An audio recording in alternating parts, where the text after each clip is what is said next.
3 minutes to Mr. Sanders from Vermont. I always recognized for 3 minutes.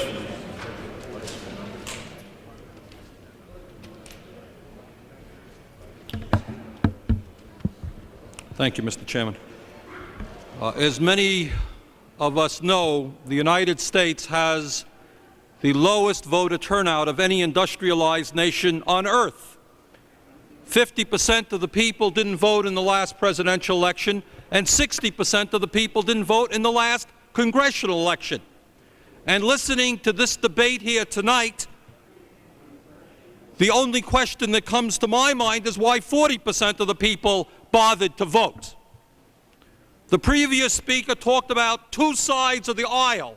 I suggest that he was implying that there are basic differences of opinion. I think most Americans don't perceive that. They see one big aisle, and they would like to see people in this body begin to stand up for the working people and the poor people and the elderly people who are getting ripped off outrageously by this S&L bailout. I do not accept the criticism that some of us are afraid to vote the $30 billion.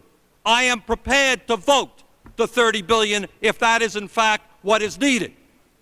But at a time when the wealthiest people of this country have seen a tremendous increase in their income, while at the same time the standard of living of working people and poor people has declined, I will be damned if I will vote for a proposal which will stick it to the middle class and the working people. The fact of the matter is, despite all of the obfuscation and all of the discussion, if we need $30 billion, you can raise $30 billion quite easily. I would suggest to the members that all you have to do is to place a 15% surcharge on the taxes paid by wealthy people on their income over $100,000. That brings you in $15 billion. Place a 15% surtax on the corporate income tax, you got another $15 billion. $15 billion plus $15 billion equals $30 billion. You don't have to pay $100 or $150 billion in interest if you extend the $30 billion over a 30-year payment as you're now contemplating. We all know what happens when you dump this money into the deficit.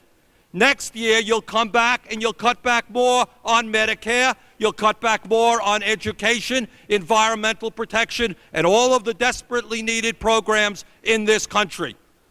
In my view, the real debate has not yet begun.